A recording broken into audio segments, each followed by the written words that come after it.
The abandoned research facility stretched endlessly through the underground caverns, its fluorescent lights flickering sporadically in the darkness.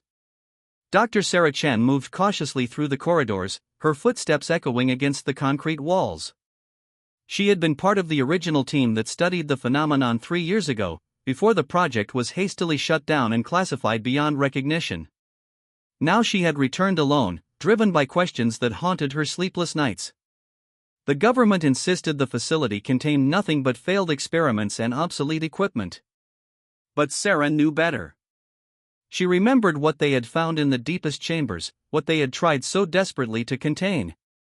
The voice reached her before she saw its source, a sound that seemed to emanate from the walls themselves, neither fully human nor entirely alien. It carried an otherworldly resonance, as if filtered through dimensions she couldn't comprehend. Dr. Chen, it whispered, her name rolling off an unseen tongue with unsettling familiarity. You have returned to us. Sarah's hands trembled as she adjusted her flashlight beam, sweeping it across the empty corridor. The voice seemed to come from everywhere and nowhere at once, wrapping around her like invisible smoke. She had expected this moment, had prepared herself mentally for years, yet her heart still hammered against her ribs. I know you're there, she called out, her voice steadier than she felt. Show yourself. A figure materialized from the shadows ahead, tall, impossibly thin, with features that seemed to shift and blur at the edges of perception. Its eyes were the worst part, black voids that seemed to contain swirling galaxies of stars. This was the entity they had discovered 3 years ago, the one that had spoken to them through dreams and whispers, the one that had driven half her team to madness. You seek answers, it said, tilting its head at an unnatural angle. Yet you walk toward me with steady steps. Tell me, human, why aren't you afraid? The question hung in the air between them like a challenge. Sarah had asked herself the same thing countless times during her journey back to this forsaken place. Her colleagues had fled screaming when they first encountered this being. Dr. Morrison had been found catatonic in his office, muttering about the spaces between spaces. Dr. Williams had simply vanished one night, leaving behind only his wedding ring and a journal filled with incomprehensible symbols. But Sarah had felt something different. Where others experienced terror, she had felt recognition. Where they saw a monster, she saw something else entirely. Because, she said, taking another step forward, I know what you really are. The entity's form rippled, as if her words had struck it like a physical blow.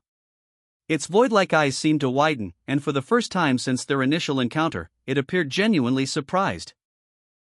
You think you understand, it hissed, its voice taking on a more menacing tone. But knowledge and comprehension are different things entirely, Dr. Chen. What makes you believe you can grasp the nature of something beyond your reality? Sarah reached into her jacket and withdrew a small, leather-bound notebook, her father's journal, the one she had discovered in his belongings after his death 6 months ago. The pages contained detailed drawings of the same entity now standing before her, along with dates spanning back 30 years. Because, she said, opening the journal to reveal sketches that matched the creature perfectly, you've been visiting my family for decades. My father documented every encounter, every conversation, every manipulation. You're not some cosmic horror from beyond the stars.